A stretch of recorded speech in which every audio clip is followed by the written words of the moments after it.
My fiancée confessed, "I'm only marrying you for a green card." I smiled and said, "I know that's the plan." Her face went pale at the wedding when my best man, the immigration officer I'd been working with, put his hand on her shoulder. 29 male, met Natalia, 26, 18 months ago at a startup networking event. She was brilliant, charming, and had this enchanting Ukrainian accent. We hit it off immediately, or so I thought. 6 months into our relationship, she moved into my apartment.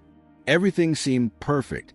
She cooked amazing dishes from her homeland, laughed at my terrible jokes, and completely charmed my family. My mom adored her, but about 10 months in, she started dropping hints about her expiring work visa, how stressed she was that she might have to leave the country.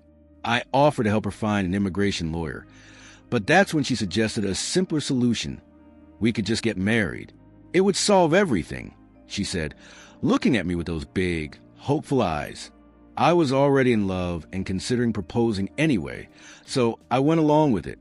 I bought a beautiful ring and did the whole romantic proposal at our favorite restaurant. She cried, she said yes, and she posted it all over social media. But 2 weeks after our engagement, the perfect facade began to crack. I came home early from work with a bout of food poisoning. As I walked down the hall, I heard her in our bedroom, speaking rapid Ukrainian on the phone. My college roommate was Ukrainian, so I know some basics. She was telling someone named Victor that the stupid American had proposed and that everything was going according to plan. She said that in 2 years, after she got her permanent green card, she would divorce me and bring him over. Then she said the words that burned into my brain. "He's so naive. He thinks I actually love him, but he has good credit and a tech job. He's the perfect sponsor." She laughed. She actually laughed about how I had cried during the proposal. I backed out of the apartment, sat in my car for 20 minutes, my gut churning from both the food poisoning and the betrayal, then went back inside, making noise this time. She greeted me with a kiss, her face a mask of concern for my illness. It was an Oscar-worthy performance. That night, while she slept, I went through her phone. I know it's an invasion of privacy, but my life had just been revealed as a lie. What I found confirmed my worst fears. Victor wasn't just a friend. He was her boyfriend of 4 years.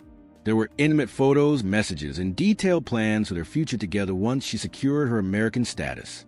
I had 2 options: confront her and have a messy breakup, or play the long game. I chose the long game. The next day, I contacted my cousin, Rodriguez, who happens to be an agent for IC. I told him everything. He confirmed that marriage fraud is a federal crime, punishable by years in prison and massive fines. He asked if I was willing to help them build a case. "Hell yes," I said. For the next 8 months, I became an actor in my own life. I documented everything. Every conversation where she mentioned her visa. Every fake, "I love you," she whispered to me while texting him that she missed him. I learned her phone password and photographed every incriminating message, every money transfer she sent him. Rodriguez guided me, telling me what to look for, what to save. We built a file on her that was thicker than my work laptop. The wedding planning was torture. She became a full-blown bridezilla, demanding the most extravagant everything, knowing I would pay. Her entitlement was off the charts.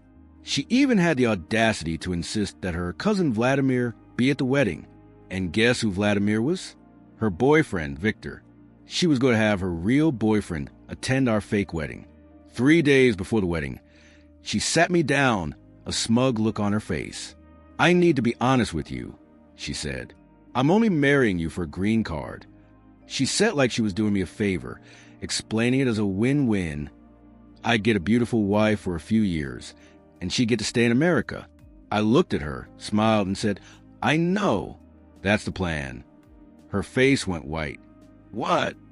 "Natalia," I said calmly. "I've known since February. I know about Victor. I know about everything." She tried to backtrack, crying and claiming I had misunderstood. Then she got angry, threatening to expose me for entrapping her. She really thought she could still manipulate her way out of it, that I was too weak to do anything. The wedding day arrived. It was a beautiful ceremony at the venue she had insisted upon. Her family, flown in from Ukraine, sat in the front row. And there, 3 rows back, was Victor, playing the part of cousin Vladimir.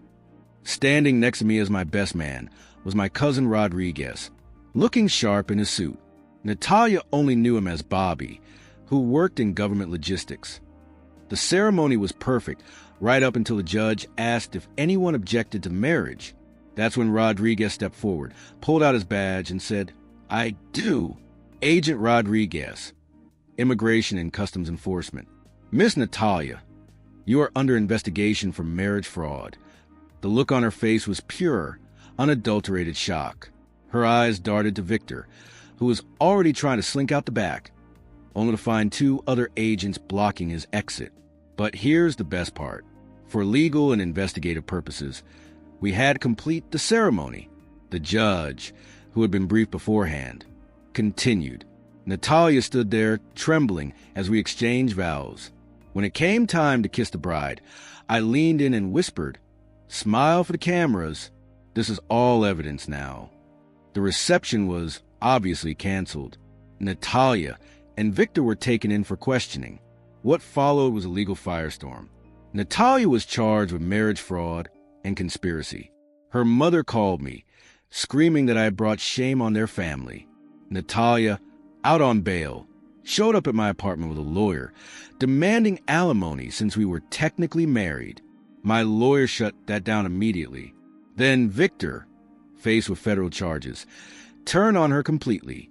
He sang like a canary, providing the prosecution with emails, texts, and even recordings of their calls where they planned an entire scam. He revealed that she had researched me for months before randomly meeting me at that networking event. She had targeted me.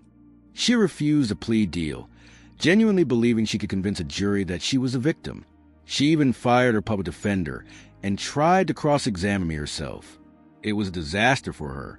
The prosecutor played recordings of her phone sex sessions with Victor and showed the jury her social media posts celebrating the engagement she claimed I forced her into. But the final nail in her coffin? While on trial, she was running another scam, telling people to donate to her GoFundMe with the promise that she'd pay them back double from the settlement she'd get from suing me and the government. The jury deliberated for 2 hours. Guilty on all charges.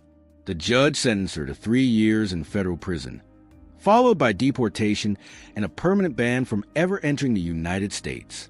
As they led her away, she screamed that I was a monster and that she would destroy my life when she got out.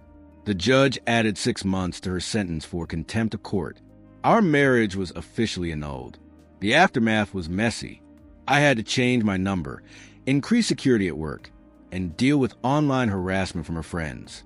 Her mother even sent me a bill for their plane tickets. But it was all worth it. Rodriguez told me our case helped them uncover a larger ring of marriage fraud schemes. I'm in therapy now, working through the trust issues. It's not easy. How to explain to a new person that your ex-wife tried to scam you for a green card, so you work with federal agents to send her to prison? But I'm at peace. She thought I was naive and weak. She was wrong. And Natalia, if you ever see this from your cell, orange really isn't your color.